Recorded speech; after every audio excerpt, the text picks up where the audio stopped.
7. juli, odnosno Ivanjdan, centralni je dan manifestacije Karađorđevi dani u Vršcu, jer je na ovaj dan, pre tačno 200 godina na liturgiji u Vršačkom sabornom hramu Svetog oca Nikolaja, prisustvovao i vožd Karađorđe i tada se poslednji put molio za spasenje svoje duše i slobodu srpskog naroda.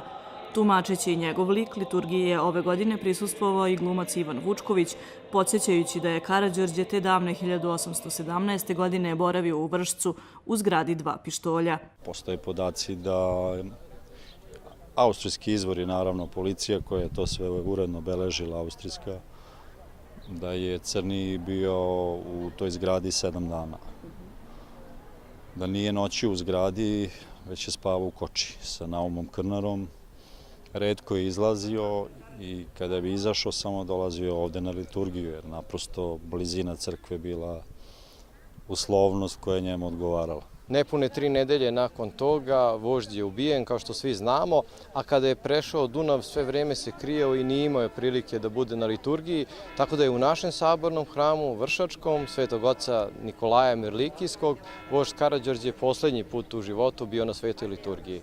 Nakon liturgije u porti hrama, na mestu na kome će biti postavljen spomenik voždu Karađorđu, ženska izdvorna pevačka grupa Gradskog kulturno-umetničkog društva Laza Nančić Vršački vinogradi izvela je nekoliko numera, 2 posvećene Karađorđu i još 2 prigodne, a Vučković je govorio monolog Voždova nesanica.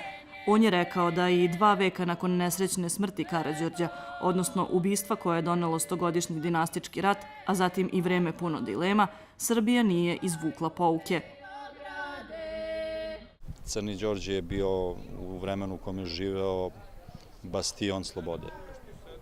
I prosto je bilo neverovatno i zato je bio veliki da posle bezmalo 500 godina ropstva dignete jedan mali narod, da se oslobodi od Turaka.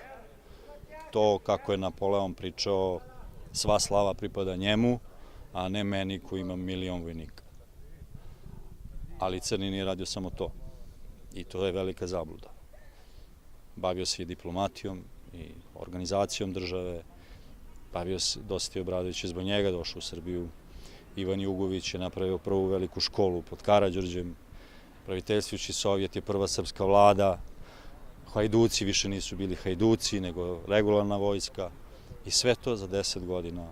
Sve to, podsjeća Vučković, koji je zbog uloge dosta istraživao, Karađorđe je postigao vodeći bojeve, njih 74, i nijedan nije izgubio. Nažalost, ono što je uspeo da preživi, a to je Turska velika sila onoga doba, nije uspeo da preživi srpsku sekiru. Ostavio iza sebe puno, naše je da baštinimo sve ono što je bilo, da nam se ne bi ponovo desilo.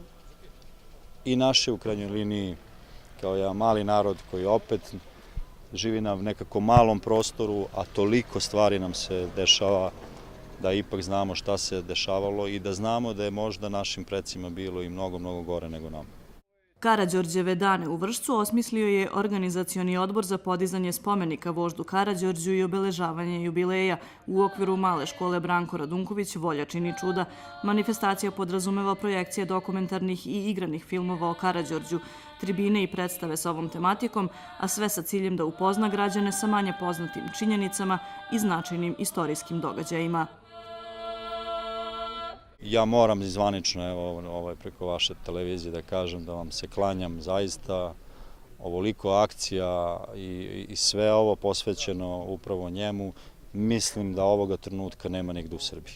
Osim tog boravka njegovog od 7 dana, sve bitke nekako i bojevi su se vodili negde drugde, ali eto, grad Vršac je uz pomoć ovih fenomenalnih ljudi obeležio njegovo ubistvo, da nam se više nikada ne bi desilo ono najgore, a to je da se ubijamo među sobom.